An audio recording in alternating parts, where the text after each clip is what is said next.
நம்ம வழக்கமா ஒரு மெடிக்கல் செக்கப் பத்தியோ இல்ல ஒரு கார் இன்ஜினை பத்தியோ பேசும்போது அதுல என்ன பிரச்சனைன்னு கண்ணால பார்த்து தெரிஞ்சுக்கலாம். ஒரு எலும்பு முறிஞ்சா எக்ஸ்ரேல அது ரொம்ப தெளிவா தெரியும். ஆமா, டாக்டர் அத அப்படியே சுட்டி காட்டி, இதோ இங்கதான் பிரச்சனைன்னு ஈஸியா சொல்லிடுவார். கரெக்ட். நாமளும் அதை நம்பிடுவோம். ஆனா இந்த பிளாக் செயின், அதாவது பரவலாக்கப்பட்ட தொழில்நுட்பம்னு வரும்போது இந்த எக்ஸ்ரே மிஷின் எல்லாம் வேலைக்கு ஆகாது. கண்டிப்பா. ஏன்னா கண்ணுக்கு தெரியிற விஷயங்கள நம்ம மூளை உடனே ஏத்துக்குது. ஆனா பிளாக் செயின்ல எல்லாமே குறியீடுகள் தானே. அதுதான் இங்க சுவாரஸ்யமே. இங்க நடக்கிற மாற்றங்கள் எல்லாமே கண்ணுக்கு தெரியாத நெட்வொர்க் சுழற்சிகளாவும் எங்களாவும் தான் இருக்கு. திடீர்னு ஒரு அப்டேட் வரும், பேக் எண்ட்ல ஏதோ கொஞ்சம் எண்கள் மாறும்.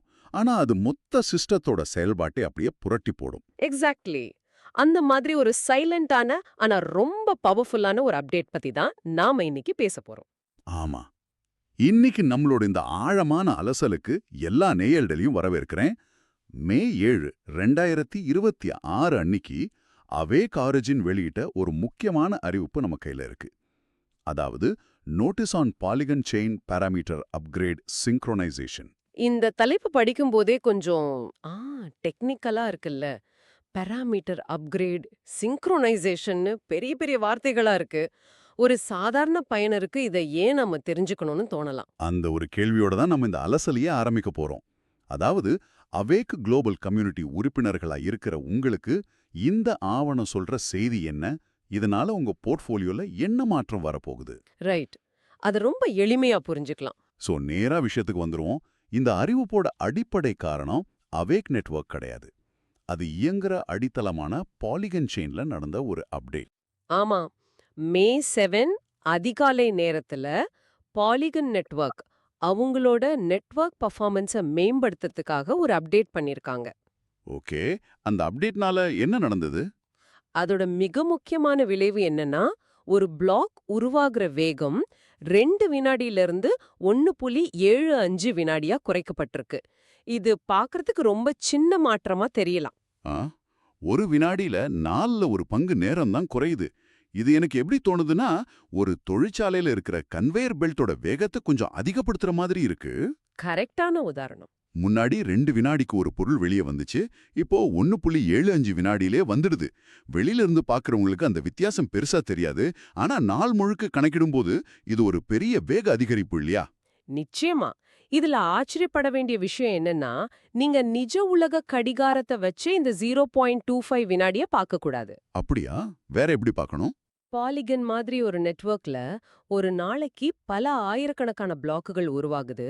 உலகெங்கிலும் நடக்கிற லட்சக்கணக்கான பரிவர்த்தனைகள் இந்த பிளாக்குகள்ல தான் சேமிக்கப்படுது. ஓஹோ! ஒவ்வொரு பிளாக்குக்கும் அந்த 1/4 வினாடி மிச்சப்படுத்தப்படுது அப்படின்னா, ஒட்டுமொத்த நெட்வொர்க்கோட தரவு பரிமாற்ற திறன், அதாவது த்ரூபுட், பல மடங்கு உயருது. அதாவது நெரிசல் அதிகமா இருக்கிற ஒரு ஹைவேல சுங்கச்சாவடியில வண்டிகள் நிக்கிற நேரத்தை லேசா குறைச்சா கூட எப்படி டிராஃபிக் கிளியர் ஆகுமோ அந்த மாதிரி நெட்வொர்க் நெரிசல் குறையுதுன்னு சொல்லலாம். எக்ஸாக்ட்லி. இதனால பரிவர்த்தனை வேகம் அதிகரிக்கும், சிஸ்டம் ரொம்ப ஃபாஸ்டா செயல்படும். பிளாக்செயின் உலகத்துல இது ஒரு மாபெரும் பாய்ச்சல்னு தான் சொல்லணும். ரைட். இப்ப எனக்கு ஒரு கேள்வி வருது. பாலிகன் நெட்வொர்க் வேகம் அதிகரிச்சிருச்சு, அது சந்தோஷம். ஆனா இதனால அவேக் ஈகோசிஸ்டம் ஏன் தங்கள மாத்திக்கணும்? அது ஒரு முக்கியமான கேள்வி. பாலிகன் அவங்க பாட்டுக்கு வேகமா இயங்கிட்டு போகட்டுமே. அவேக் ஏன் இந்த டைனாமிக் சிங்க்ரோனைசேஷன், அதாவது இந்த ஒத்திசைவு வேலைகளை செய்யணும்? இத புரிஞ்சுக்க நம்ம பிளாக்செயினோட அடிப்படை கட்டமைப்புக்குள்ள போகணும். அவேக் ஈகோசிஸ்டம்ல இயங்குற ஸ்மார்ட் கான்ட்ராக்டுகள் எல்லாமே பாலிகனை அடித்தளமா வச்சு தான் இயங்குது. ஓகே. பாலிகன்கிறது ஒரு ரயில் ட்ராக் மாதிரி, அவேக்ங்கிறது அதுல ஓடுற ரயில் மாதிரி.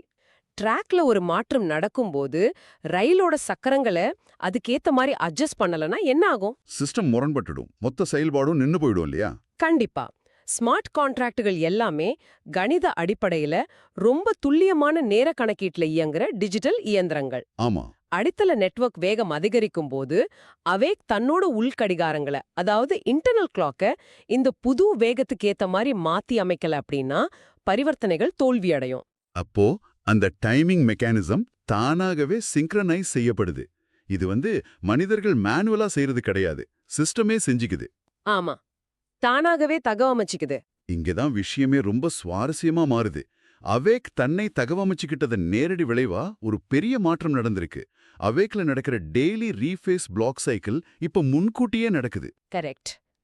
ரொம்ப முக்கியமான பாயிண்ட் இது. அதாவது முன்னாடி ஒவ்வொரு 8 மணி நேரத்துக்கு ஒரு முறை நடந்துகிட்டு இருந்த ரீஃபேஸ் இப்போ ஒவ்வொரு 7 மணி நேரத்துக்கு ஒரு முறை அப்படின்னு துரிதப்படுத்தப்பட்டிருக்கு. இந்த இடத்துல நம்ம நேர்களுக்கு ஒரு சின்ன ரீகேப் கொடுத்துடலாம். இந்த ரீஃபேஸ் அப்படின்னா என்ன? சுருக்கமா சொல்லணும்னா, ரீஃபேஸ் அப்படின்றது ஒரு டோக்கனோட மொத்த சப்ளைய மார்க்கெட் நிலவரத்துக்கு ஏத்த மாதிரி அல்கோரிதம் மூலமா தானாகவே அட்ஜஸ்ட் பண்ற ஒரு முறை. ஓகே. இது நடக்கும்போது பயனர்களோட வாலெட்ல இருக்கிற டோக்கன்களின் எண்ணிக்கை எந்த ஒரு பரிவர்த்தனையும் இல்லாமலேயே தானாகவே கூடும் அல்லது குறையும். அவேக் உறுப்பினர்களுக்கு இது ஒரு முக்கியமான பொருளாதார நிகழ்வு. இது ஷேர் மார்க்கெட்ல கொடுக்கிற டிவிடெண்ட் மாதிரியோ அல்லது ஸ்டாக் ஸ்பிளிட் மாதிரியோ ஒரு விஷயம். ஆமா, கிட்டத்தட்ட அப்படி வச்சுக்கலாம். சரி, அது 8 மணி நேரமா இருந்தது 7 மணி நேரமா குறைஞ்சிருக்கு. இதுல நேர்கள் சார்பா நான் ஒரு கேள்வி கேட்கறேன். நெட்வொர்க் வேகம் அதிகமானா ரீஃபேஸ் டைமை ஏன் குறைக்கணும்? அது பழையபடியே 8 மணி நேரமாகவே இருந்தால் என்ன பிரச்சனை வந்துடும்? இது ஒரு அருமையான கேள்வி. இங்கதான் ஆன் செயின் லாஜிக்கும் நிஜ உலக கடிகாரத்துக்கும் உள்ள வித்தியாசத்தை நம்ம புரிஞ்சுக்கணும். எப்படி, கொஞ்சம் விளக்கமா சொல்லுங்க. பிளாக் செயினுக்குள்ள நாம கையில கட்டியிருக்க கடிகாரம் கிடையாது. ஆப்பிள் சர்வர்ல இருந்தோ கூகுள் சர்வர்ல இருந்தோ நேரத்தை வாங்குனா அது பரவலாக்கப்பட்ட அமைப்பாவே இருக்காது. ஆமா, யாராவது அந்த சர்வரை ஹேக் செஞ்சா மொத்த பிளாக் செயினும் தப்பான நேரத்தை காட்டும். எக்ஸாக்ட்லி. அதனால பிளாக் செயின் தனக்குள்ள நேரத்தை எப்படி கணக்கிடுது தெரியுமா? பிளாக்குகளின் எண்ணிக்கையை வச்சுதான். ஓ, பிளாக் கவுண்ட் வச்சு கணக்கிடுதா? ஆமா. உதாரணத்துக்கு ஒரு ரீஃபேஸ் நிகழ 14,400 பிளாக்குகள் உருவாகணும் அப்படின்னு அவேக் சிஸ்டம் வடிவமைக்கப்பட்டிருக்குன்னு வச்சுப்போம். ஓகே, 14,400 பிளாக்குகள். முன்னாடி பாலிகான் நெட்வொர்க்ல ஒரு பிளாக் உருவாக 2 வினாடிகள் ஆச்சு. அப்போ 14,400 பிளாக்குகள் உருவாக சரியா 28,800 வினாடிகள் ஆகும். ஒரு நிமிஷம், நான் மனக்கணக்கு போட்டுக்கிறேன். 28,800 வினாடிகளை மணி நேரமா மாத்துனா சரியா 8 மணி நேரம் வருது. கரெக்ட். இப்போ பிளாக் உருவாகிற நேரம் 1.75 வினாடியா குறைஞ்சிருச்சு இல்லையா? ஆமா. அப்போ அதே 14,400 பிளாக்குகள் உருவாகிற நேரத்தை இப்போ கணக்கிட்டு பாருங்க. 14,400 1.75 பெருக்குனா 25,200 வினாடிகள் வருது. இத மணி நேரமா மாத்துனா வாவ், சரியா 7 மணி நேரம். இதுதான் இந்த மேஜிக். அவேக் தொழில்நுட்ப குழு ரீபேஸ் நடக்கிற பிளாக்குகளின் இலக்கை மாத்தவே இல்ல. பிளாக் உருவாகும் வேகம் அதிகரிச்சதால சிஸ்டம் அந்த இலக்கை சீக்கிரமாவே தொட்டுடுது. அப்போ இத மாத்தி நம்ம கடிகார நேரத்துக்கு ஏத்த மாதிரி 8 மணி நேரம்னு செட் பண்ண நினைச்சா அது ஒட்டுமொத்த ஆன்செயின் சிஸ்டத்தோட நிலைத்தன்மைய குலைச்சிடும். கண்டிப்பா. அந்த மூல ஆதாரத்துல சொல்லிருக்க continued stability of the overall on chain operational logic அப்படிங்கிற வார்த்தைகளுக்கான உண்மையான அர்த்தம் இதுதான். ரொம்ப தெளிவா சொல்லிட்டீங்க. அடித்தளத்துல பிளாக்குகள் வேகமா உருவாகும்போது ரீவேஸ் அமைப்பும் அதே வேகத்துக்கு ஈடு கொடுத்தால் மட்டுமே ஒட்டுமொத்த சிஸ்டமும் சீராக இயங்கும். இல்லைன்னா நெட்வொர்க் ஒரு வேகத்திலையும் அவேக் வேறொரு வேகத்திலையும் இயங்கி குழப்பம் வந்துடும். ஆமா, அவுட் ஆஃப் சிங்க் ஆயிடும். அதனாலதான் இந்த மாற்றம் ரொம்ப அவசியம். தொழில்நுட்ப ரீதியா ரொம்ப சுவாரஸ்யமா இருக்கு. ஆனா அப்போ இதற்கெல்லாம் என்ன அர்த்தம்?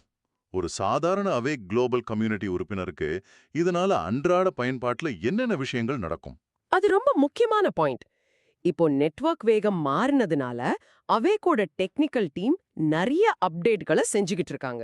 அதாவது பேக் எண்ட்ல வேலை நடக்குது. ஆமா, கான்ட்ராக்ட் மாடியூல்ஸ் மற்றும் ஃபங்க்ஷனல் சிஸ்டம்ஸ்க்காக கம்பேட்டிபிலிட்டி ஆப்டிமைசேஷன் வேலைகளை பின்னாடியில செஞ்சுக்கிட்டு இருக்காங்க. இது நாம் ஒரு நெடுஞ்சாலையில் பயணித்துக் கொண்டிருக்கும் போதே அந்த சாலையை அகலப்படுத்தும் பணியும் நடப்பது போல இருக்கு. ஆமா, கிட்டத்தட்ட அப்படிதான். பயணம் தொடரும். ஆனா சில இடங்களில் வண்டியை சற்று மெதுவாக ஓட்ட வேண்டியிருக்கும் இல்லையா? உதிரி பாகங்கள் அப்டேட் ஆகும்போது யூசர்ஸ் கொஞ்சம் சுணுக்கத்தை உணர்வாங்க. கண்டிப்பா.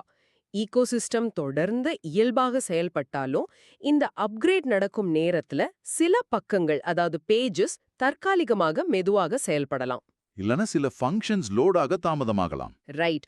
ஒரு சின்ன எரர் காட்டலாம். இது பழைய சிஸ்டமும் புது வேகமும் ஒன்னோட ஒன்னு சுமூகமா பேசுறதுக்காக நடக்கிற ஒத்திசைவு தான் காரணம்.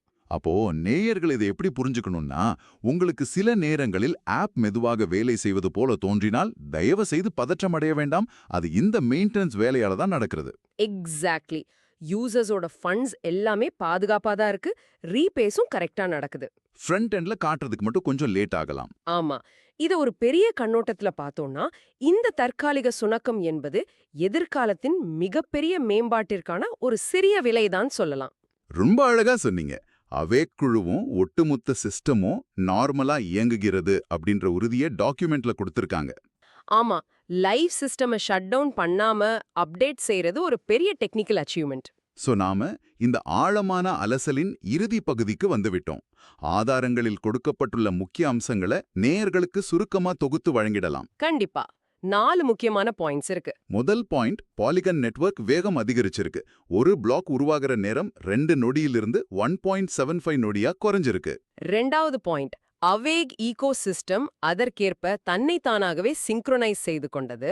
மூணாவது, இதன் விளைவாக நமக்கு ஃபாஸ்டர் ரீபேஸ் சைக்கிள் கிடைத்துள்ளது. அதாவது 8 மணி நேரத்திலிருந்து 7 மணி நேரமாக குறைஞ்சிருக்கு. மற்றும் நாலாவது, இந்த அப்டேட்ஸ் எல்லாமே சேர்ந்து பெட்டர் சிஸ்டம் பெர்ஃபார்மன்ஸ் மற்றும் ஸ்டெபிலிட்டிய, அதாவது சிறந்த செயல்பாடும் நிலைத்தன்மையும் உறுதி செய்யுது. ரொம்ப தெளிவான சம்மரி. விவாதத்தை முடிக்கும்போது நேயர்கள் சிந்தித்து பார்க்க ஒரு விஷயத்தை நான் முன்வைக்க விரும்புறேன். சொல்லுங்க. பிளாக்செயின் உலகில் வெறும் 0.25 வினாடி நேரம் மிச்சப்படுத்தப்படுவது கூட ஒரு முழு ஈகோசிஸ்டமின் வடிவமைப்பையே மாற்றி அமைக்கிறது என்பதை இன்று பார்த்தோம். ஆமா, அது ரொம்ப ஆச்சரியமான விஷயம். நேரம் என்பது நம்முடைய நிஜ உலகில் கடிகார முட்களைப் பொறுத்து ஒரு விதமாகவும், இந்த பரவலாக்கப்பட்ட தொழில்நுட்ப உலகில் பிளாக்குகளின் வேகத்தைப் பொறுத்து முற்றிலும் மாறுபட்ட ஒரு கணக்கீடாகவும் இருப்பது வியப்பாக இல்லையா? உண்மையிலேயே பெரிய ஆச்சரியம்தான். எதிர்காலத்தில் நெட்வொர்க் வேகம் இன்னும் அதிகரிக்கும்போது இந்த ரீஃபேஸ் சைக்கிள்கள் நமது கடிகார நேரத்தையே கேலி செய்யும் அளவுக்கு மாறிவிடுமா? ஒரு நாளுக்கு எத்தனை சுழற்சிகள் நடக்கும்னு யாராலையும் உறுதியா சொல்ல முடியாத அளவுக்கு மாறுமா? சற்று சிந்தித்துப் பாருங்கள். சூப்பரான ஒரு கேள்வி. இது டெக்னாலஜியோட அடுத்த பரிணாமம். ஆமாம். இந்த சிந்தனையோடு நமது நேயர்களைத் தொடர்ந்து அறிவைத் தேட ஊக்குவித்து இந்த ஆழமான அலசலை நிறைவு செய்கிறோம். மீண்டும் சந்திப்போம்.